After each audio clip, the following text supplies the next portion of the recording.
of the national championship game from AT&T Stadium. Hello, everyone. I'm Shea Pepler. He's our managing editor, Pete Fiutak, and we have crowned a champion. Ohio State beats Oregon 42-20, but it's never too early to look ahead and talk next season. They're still sweeping up the confetti behind us, but who cares? That's right. It's all about this next year. We're going to look ahead at 2015, 2016 Few. So give me your top 10 teams heading into next season. All right, I'm going to start out with Florida State. They lose Jameis Winston, but on brand name alone and talent and great recruiting over the last few years, they're still the class of the ACC. They're my number 10 team. Number 9, Arkansas. They get Jonathan Williams back. They get Alex Collins back. They get most of the offensive line back. That defense is going to be nasty. Everything they built on at the end of last season should really start to kick in for Brett Bielema this year.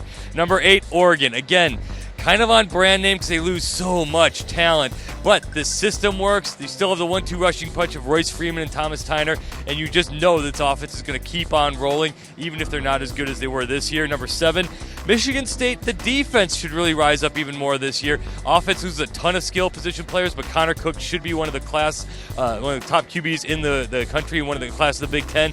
And I think Michigan State's going to be rolling fine. Number 6, UCLA.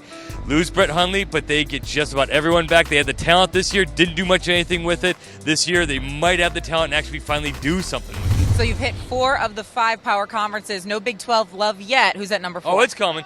Baylor. They lose Bryce Petty at quarterback, but the rest of the skill position players are back. The receiving corps should be absolutely devastating. The defensive line should be even better.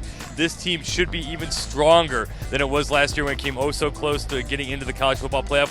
Number 4, you know what? You got to put Alabama in there somewhere. I know SEC fans hate this, but they're so talented. They've recruited so well over the years. They just replace guys over and over again.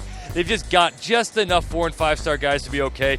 Number 3, USC. Cody Kessler didn't get enough credit across the country this year, but he's going to be one of the top quarterbacks coming back.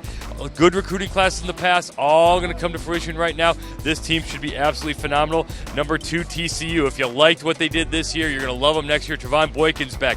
All their top receivers are back. They lose Paul Dawson from the linebacking corps, but most of the defense is back. They get just enough talent back to do everything they did this year, except even more. All right, number 1, drum roll, please. Few. Number 1 team heading into next season is the Marshall Thundering Herd, Doug Chapman. No, it's going to be Ohio State. Yes. This was the year.